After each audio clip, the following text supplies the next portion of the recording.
Good morning students. पिछले अध्ययन सत्र में हम लोगों ने आहार एवं पोषण विषय के क्षेत्र एवं परिभाषाओं के बारे में पढ़ा था। आज मैं आपको पौष्टिक तत्वों के बारे में कुछ बताऊंगी।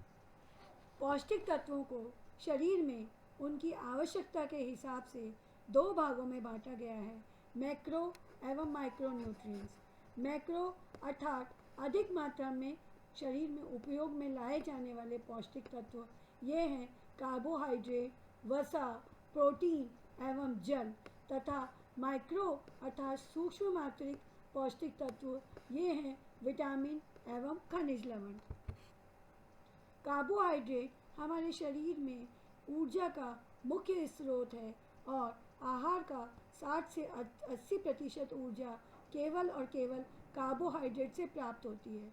1 ग्राम कार्बोहाइड्रेट 4 किलो कैलोरी ऊर्जा प्रदान करता है। कार्बोहाइड्रेट का दूसरा मुख्य कार्य प्रोटीन की बचत करना है।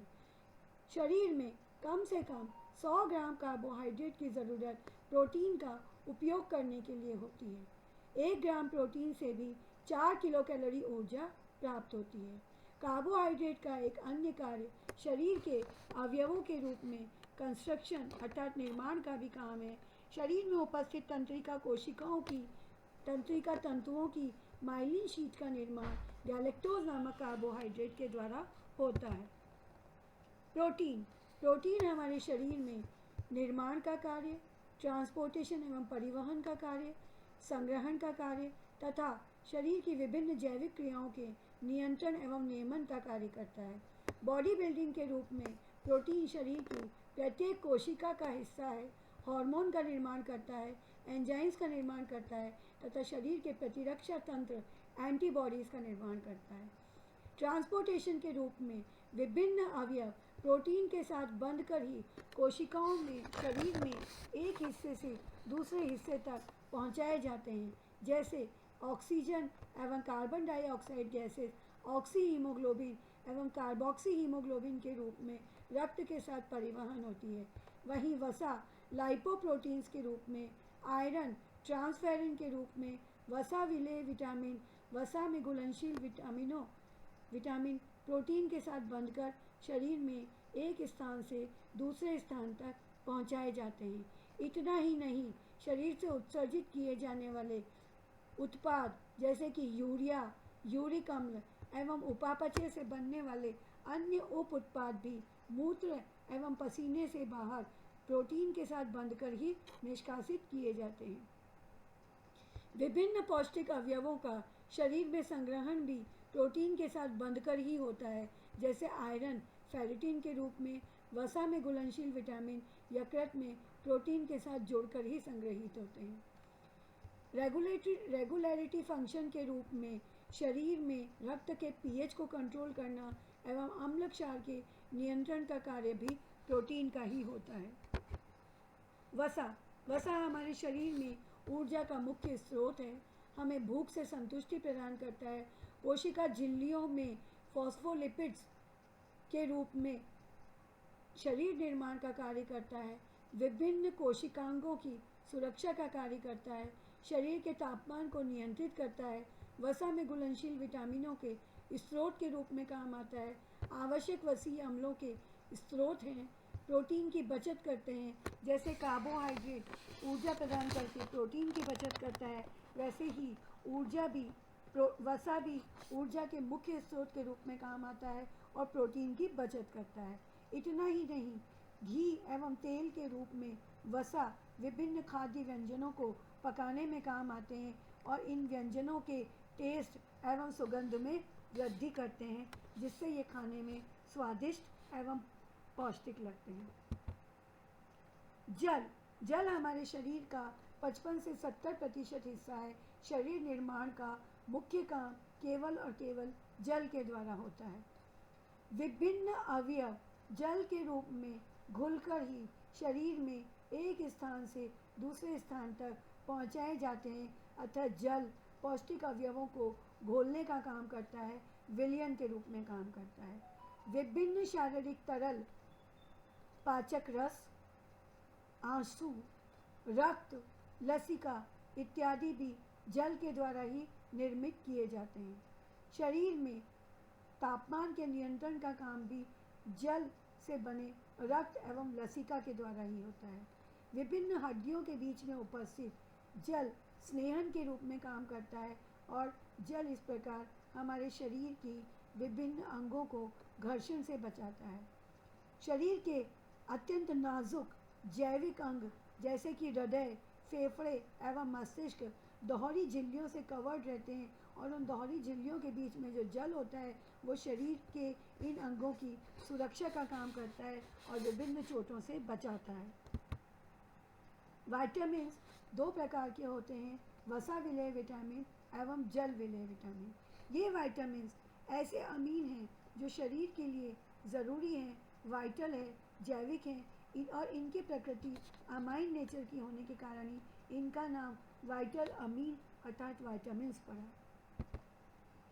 जल में घुलनशील vitamin vitamin B complex, B1, B2, B3, B6, B12, folic अम्ल एवं बायोटीन तथा विटामिन सी हैं। वसा में घुलनशील विटामिन ए, डी, ई एवं के हैं। जल में घुलनशील विटामिन अगर ज़रूरत से ज़्यादा मात्रा में ग्रहण किए जाएं तो मूत्र के द्वारा निष्कासित कर दिए जाते हैं। वहीं वसा में घुलनशील विटामिन अगर ज़रूरत से ज़्यादा लिए जाएं तो शरीर में वसा के साथ संग्रहित हो जाते हैं। इसी कारण जल में घुलनशील विटामिनों को अगर लंबे समय तक कम मात्रा में लिए जाएं तो इनकी कमी के प्रभाव शीघ्र ही शरीर पर दिखाई पड़ते हैं, जबकि वसा में घुलनशील विटामिनों की कमी के प्रभाव तुरंत दिखाई नहीं पड़ते, बल्कि महीनों तक भी अगर विटामिन कम मात्रा में लिए जाएं तो इनके कमी के प्रभाव दिखाई नहीं देते, क्योंकि शरीर में संग्रहित वसा में उपस्थित ये विटामिन अपनी भूमिका अदा करते रहते हैं।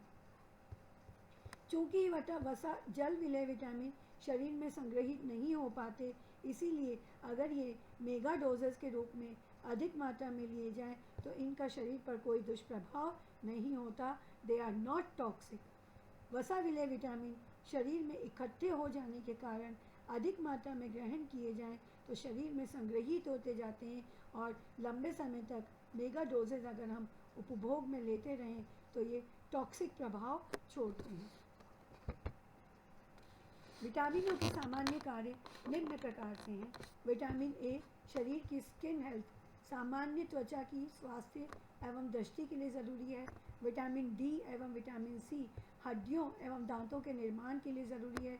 विटामिन ई एंटीऑक्सीडेंट के रूप में काम करता है तथा प्रजनन के लिए आवश्यक है।